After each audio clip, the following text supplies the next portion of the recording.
Today, I'm sitting down with Elena Bonvicini, founder and creative director of EB Denim. What began as her high school project, reworking vintage Levi's for friends, has grown into a full ready to wear label stocked by major retailers and worn by names like Kendall Jenner, Bella Hadid, and Hailey Bieber.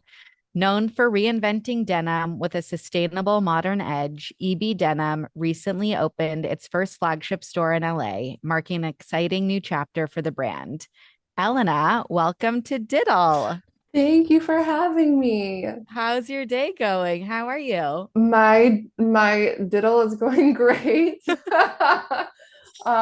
a beautiful day here in LA, and I'm excited to be talking to you. I'm excited to do this. I was chatting with our producer Rosie before this of you are younger than I am. You are much cooler than I am. And I was thinking about how everyone uses technology today and how that has changed. It's even just like the way that we use our iPhones and having iCal and reminders and alerts. And I was like, I was even just like a college student. Like I had a printout of my college schedule. And it was like, I knew that on Tuesdays and Thursdays I had class at 9 or whatever, but it was literally like on a cork board in my dorm room.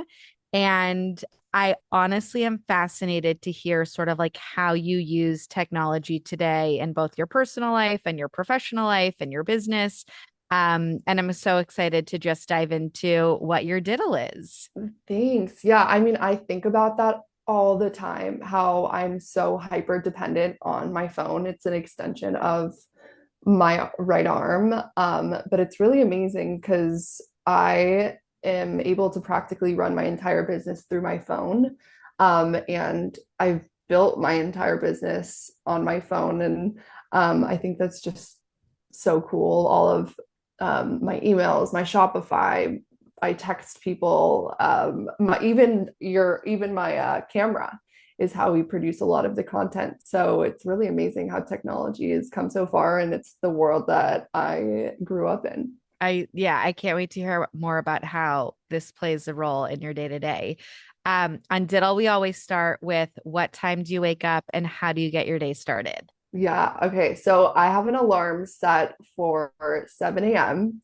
But my boyfriend loves to wake up at 6. So usually I am pressing snooze a few times. He rolls out of bed. I get up, take a shower, brush my teeth, and I pretty much am, while I'm in bed, am doing the day-to-day tasks of checking our bank statements and any emails that have come through overnight and getting those out of the way and starting my day fresh and clean.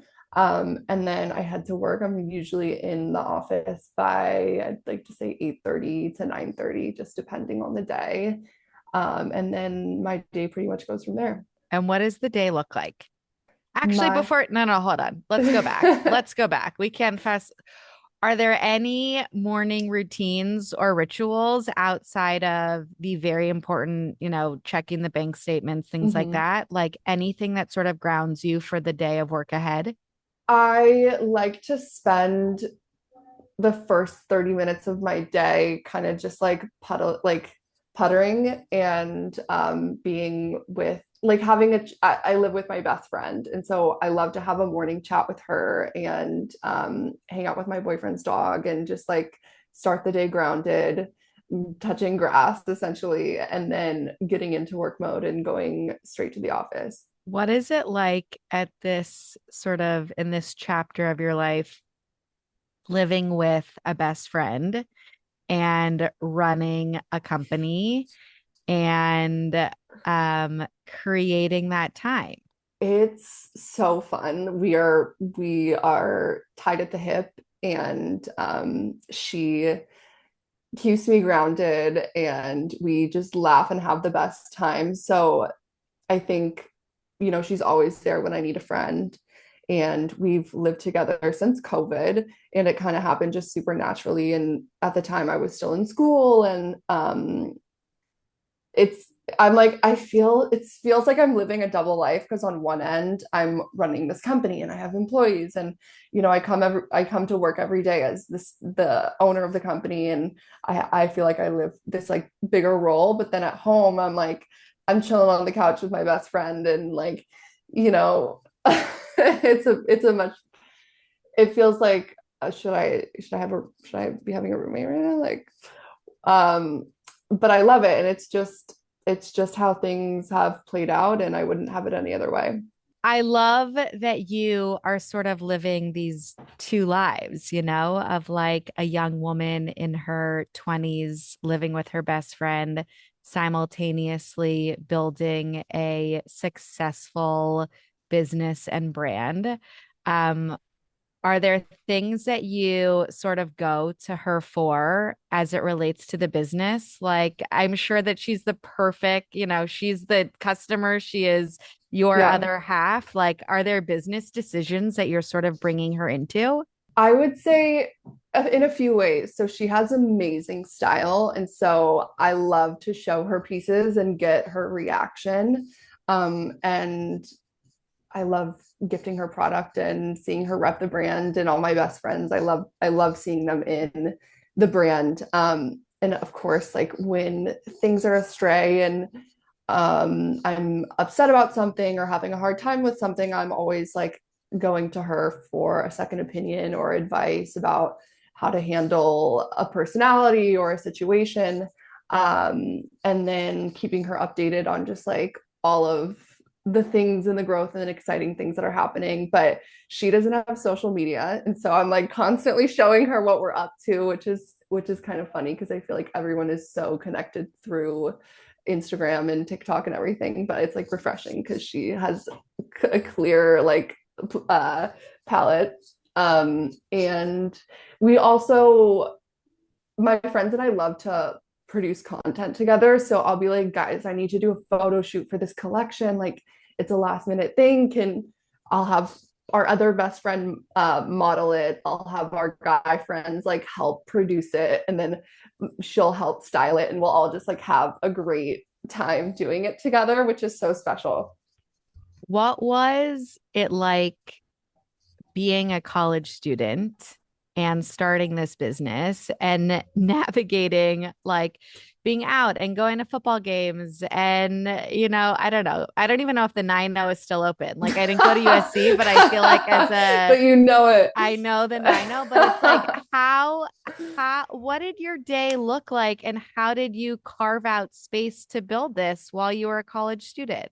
Yeah, I mean, so let's see. My first semester of college, I was studying abroad in Rome, and I had someone who was back home doing the customer service and the running around. And I fully focused on the social media, the marketing, and like designing new stuff. When I got to school, honestly, USC and my community there was a huge part of me being able to scale the business because I would do trunk shows and I would sell to my sorority sisters. And I remember there was one afternoon where we sold like maybe in a couple hours, $12,000 worth of goods, just like in the sorority living room. And I would do that every other weekend. And I would give people free jeans to help me or, they were such great supporters and that really enabled me. But as far as my schedule and how I was working through it, I was working in class, every class on my laptop, never paying attention, which is so bad to say, but it was just, I loved doing it and being in a classroom environment. I was like, I feel like I need to be working, but I would rather be working on this. And I also studied entrepreneurship and PR. And so any class projects that I had, I framed them around my business. So then I was thinking about this project, EB Denim, in a more legitimate sense. And I was applying these things that I was learning into the business and the financials and, making pitch decks for investors and writing press releases. So that was really cool. And honestly, it was any moment that I wasn't in class, I was working on the brand and I was going and sourcing vintage from the suppliers in LA. And then I think it was when COVID hit, took a semester off, said, I want to focus on this full time. I doubled down on it. That's when we made our first million, and it paid off. And so from there, I kind of like slowly took classes while I had employees, and I got an office in downtown so that I could be going to class after school, and or going to class after work. And I would take night classes and I'd take online classes. So it kind of shifted after COVID, where I was mainly focused on the business, and then school was kind of like on the side. But it was awesome. And I feel like college like helped propel my business in a way.